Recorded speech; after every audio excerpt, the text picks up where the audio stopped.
David James speaking to you for Live the Basic Manual.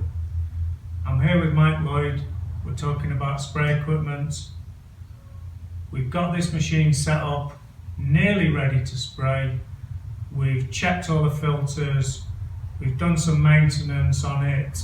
At the moment the machine's full of water, the hose is full of water to check out whether we've got any leaks, which we've attended to.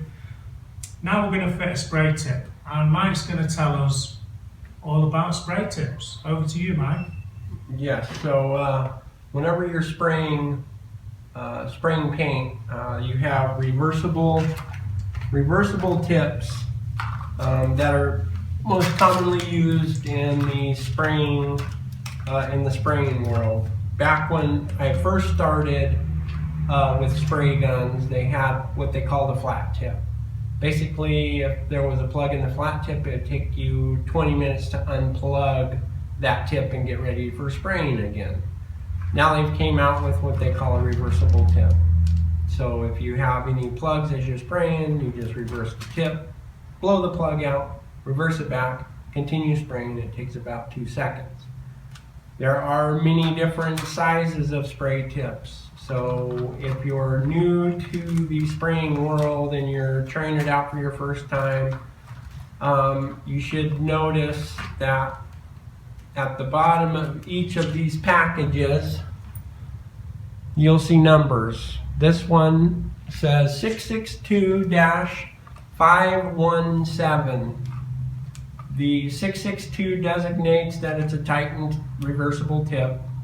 The 517 is the tip itself.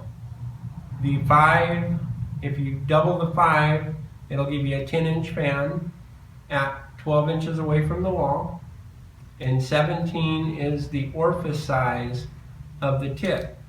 So that's how big the hole is the paint's coming out of. This is your most common tip for spraying latex, house paint, 99.9% of the time. This is what you're going to be using. If you're spraying a stucco house with a heavier coating, elastomeric coating, here is a 623. 6 is a 12-inch fan, 23 is the hole size that the paint's coming out of. The heavier the viscosity material, the larger the last 2 numbers need to be. The lighter viscosity material, here I have a 313.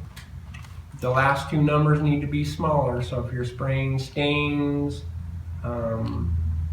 exterior semi-transparent stains, you want, a low back number, so on and so forth up the ranks. So I will now put a tip in the gun to show you how it all goes together.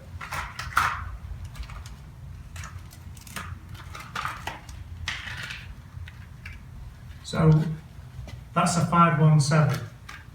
So yeah. It's going to give me a 10-inch fan, and the 17 is 17 thousandths of an inch? Yes, 17 thousandths of an inch. Okay.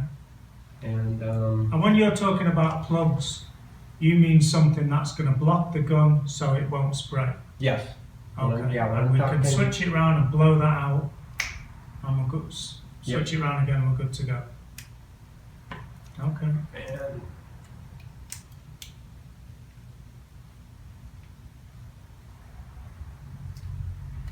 so some health and safety stuff. Up until this point in time, that whole rig was fairly safe. Now it's got a tip in it. What's the deal with the tip, Mike? now that it has a tip in it, ready to spray paint, is where the hazard begins. If you notice, this has a funny looking guard on it, and that's to keep your hand, so far away, but you can still inject your hand with paint, because now when you're spraying the paint, now you've increased the viscosity of the paint to about 2,200 pounds of pressure coming out, so you can inject yourself with paint. So the guard is there to try keeping your hands a safe distance away, but you can still do it. So as you put the tip on, you don't want to have your hands in front of the tip and pull the trigger, because it can be very dangerous. to say the least.